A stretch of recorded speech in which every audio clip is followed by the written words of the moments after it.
अपनी माता को कैकेयी को कहा कि मेरी माँ तू, अरे तू कैसी माँ है, तुझसे अच्छी तो वो नागिन ही ठीक है। अरे तुझे ये कहते हुए तेरी जीभ में कीड़े नहीं पड़ गए? तुझे ऐसा कहते हुए राम को, भैया को, भगवान जैसे धर्म के रक्षा करने वाले भगवान जैसे भैया को तूने वन में भेज दिया? अरे तेरी जबान नहीं कांपी?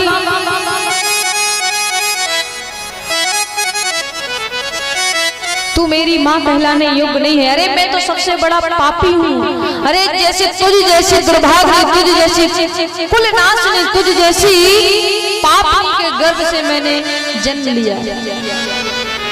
कैसी माँ है तू?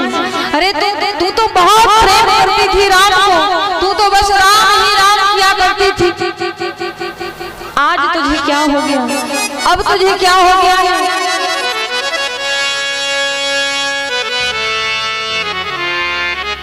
कैकेयी एक नहीं सुनती, कैकेयी सिर्फ और सिर्फ रोती।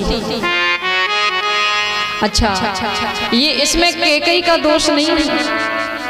कैकेयी ने ये नहीं कहा, कैकेयी नहीं चाहती थी, कैकेयी नहीं चाहती कि राम को वन में भेजो।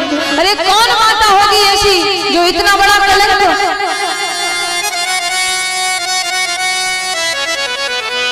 श्री राम जी ने पूर्व जन्म में कैकेयी से कहा था कि तुम्हें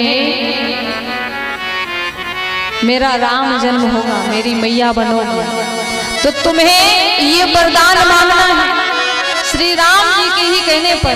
तो कैकेयी ने कहा था कि इतना बड़ा कलंक मुझ पर लगेगा, दुनिया मुझ पर हंसेगी, दुनिया मुझे कोसेगी, मैं ऐसा नहीं कर सकता। राम जी ने कहा तू अपने पुत्र की भलाई नहीं चाहती? अरे माँ, तू नहीं चाहती कि तेरा राम जग में नाम हो, तेरे राम का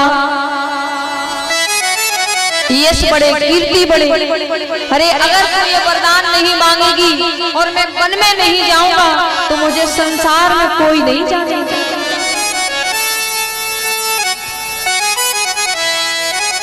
मेरी प्रसन्नता यही है। तो कैकेयी ने कहा था मेरा राम जिसमें प्रसन्न है, मेरा पुत्र जिसमें सुखी है, तो मैं वो भी करने के लिए तैयार हूँ। मैं खुद बदनाम हो जाऊं, मुझे कोई भी चिंता नहीं, इसका डर नहीं है।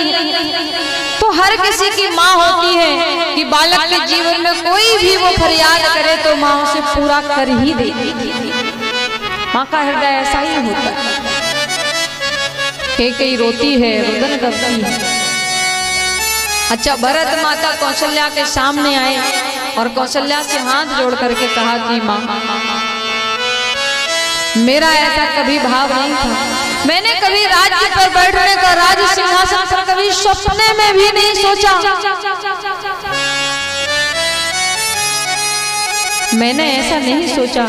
तो कौशल्या कहने लगी भरत, मैं जानती हूँ कि मेरा भरत ऐसा नहीं हो सकता है, लेकिन भरत आप क्या जानते हो कि मेरा राम, अरे जब महल से जाया करता था, जब जैसे ही महल से निकलता बाहर खेलने के लिए, तो मैं उनके पाँव में जूतियां पहनाती थी कि कहीं मेरे राम को कंकड़ पत्थर ना लग जाए।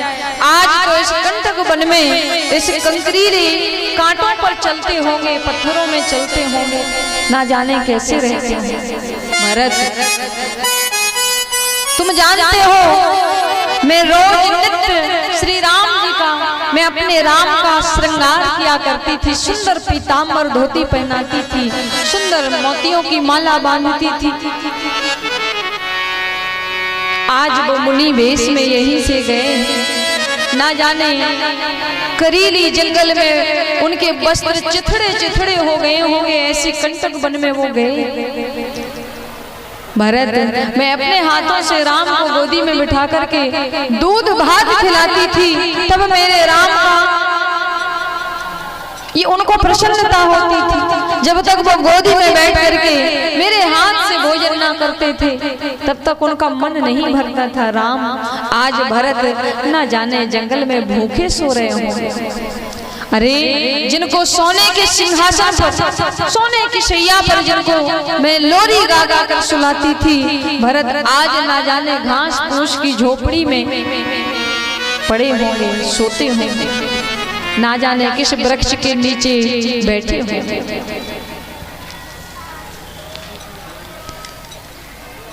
जनक जी ने कहा विवाह के समय दशरथ जी से कि हे राजा, मेरी प्राणों से बढ़कर के प्रिय है मेरी पुत्री जानकी। अगर ये संसार का विधान ना होता तो मैं जानकी को कभी भी विदा नहीं करता। ये संसार का विधान है कि बेटी जन्म लिए और महाराज लालन पालन कहीं, उसका जन्म कहीं और, संस्कार कहीं और उसको दिए जाते हैं।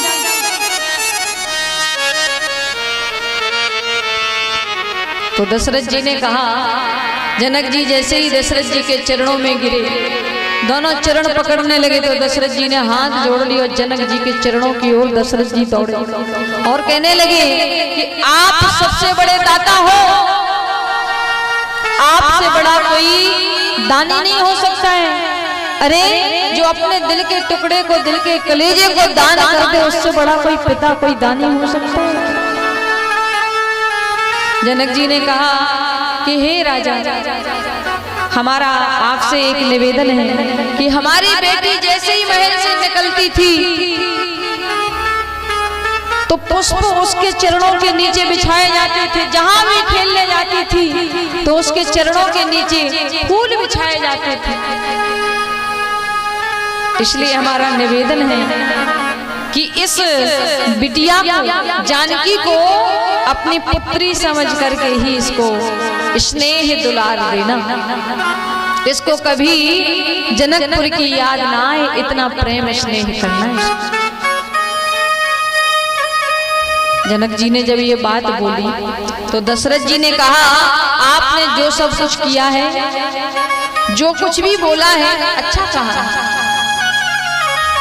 प्रेम स्नेह मिलेगा, लेकिन आपने कहा कि अपनी बेटी, अपनी पुत्री की तरह इसको प्रेम करना, तो मैं बेटी की तरह इसको प्रेम नहीं कर सकता हूं। जनक जी ने कहा क्यों? दशरथ जी ने बहुत सुंदर बात की। दशरथ जी कह रहे हैं, और ये दशरथ जी के लिए नहीं, सबके लिए बात है। दशरथ जी ने जो बात की हम सब के लिए। दशरथ जी ने कहा, एक पिता अपनी बेटी की जरूरतों को पूरी नहीं कर पाता। अगर बेटी ने कहा कि मुझे पिताजी फलानी चीज चाहिए और कल ही चाहिए, तो शायद कल नहीं मिल पाए, 10 दिन बाद, 15 दिन बाद मिले वो चीज। लेकिन अगर बहू कोई बात कहती है तो महाराज ये ससुर का कर्तव्य बनता है, उस पिता का कर्तव्य बनता है कि तुरंत ही वो वस्तु उसके सामने प्रस्तुत की जाए। तो जानकी मेरी बेटी नहीं, मेरी बहू है, और मेरी बेटी तो भले ही 2 दिन सूखी रोटी खा लेगी, लेकिन बहू को मैं कभी भी रूखी सूखी नहीं खिलाऊंगा, इतना ध्यान रखूंगा। जनक जी हाथ जोड़े खड़े हैं और सुनो जनक जी, तुम्हारी बेटी तो केवल महल से निकलती थी, गलियों में ही खेलने निकलती थी, तो फूल बिछाए जाते थे। अब जरा नजारा देखो, सीधा महाराज दशरथ जी ने आदेश दे दिया कि जनकपुर से, मिथिला नगरी से, जनकपुर से सीधे अयोध्या तक फूल बिछवाए।